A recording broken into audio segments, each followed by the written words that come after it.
Sannu Kumar entertainment.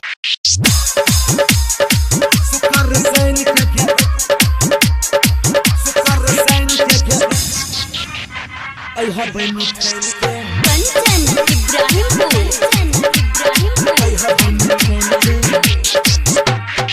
एलही में भेंट कर रहा एको तू दीना रहल में जाई छोगे अब तो रबीना हाँ तो याद है वो एलही में भेंट कर रहा एको तू दीना रहल में जाई छोगे अब तो रबीना गोरे गोरे गोलिया पर चुम्मा ले बगोई के क्या कर ले भी कौन दिन है वो शुक्र सैन के अइहा बन ठैन के शुक्र सैन के रे अइबो बन ठैन के शुक्र सैन के अइहा बन ठैन के शुक्र सैन के रे अइबो बन ठैन के एलही में भेंट कर रहा एको तू दीना रहल न जाई छोगे अब तो रबीना अच्छा गोरे गोरे गोलिया पर चुम्मा ले बगोई के अरे वो तेल भी तो गाले लाल हो जेती ना शुक्र सैन के अइहा बन ठैन के शुक्र सैन के रे अइबो बन ठैन के शुक्र सैन के अइहा बन ठैन के ओके शुक्र सैन के शुक्र सैन के अइहा बन ठैन के अइहा बन ठैन के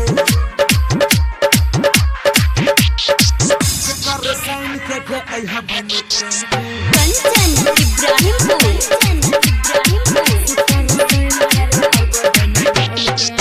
रूप चमका के अइहा अच्छा करके श्रृंगार गे होते तोरा में बैठा के तोरा की? करब खूब प्यार गे ओके। रूप चमका के अइहा करके श्रृंगार गे तोरा में बैठा के तोरा करब खूब प्यार गे हमारा ने माना करी है छुबा दी है कइन के किया पूरे छुबी हा कौन दिन है वो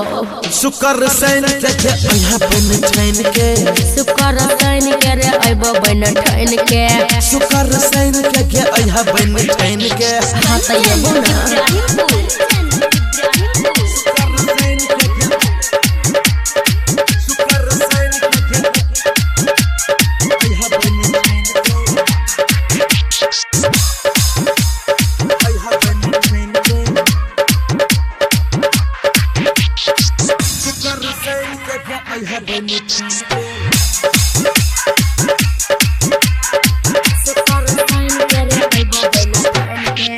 प्यार के निशानी वाला अच्छा कपड़ा पहन के ए तू दिन छली से रे सूट सलवार ज देने अच्छा। रहियो छड़ी कीन के हाँ। प्यार के निशानी वाला अच्छा कपड़ा पहन के सूट सलवार ज देने रहियो छड़ी कीन के ए जी अजीत सनू के बातली हमारे गे लेना तुझे कभी से करबो लेकिन कौन दिन है वो शुक्र सैन के अइहा बन ठैन के शुक्र सैन के रे अइबो बन ठैन के शुक्र सैन के अइहा बन ठैन के इंतजार करिए अइबे करबो।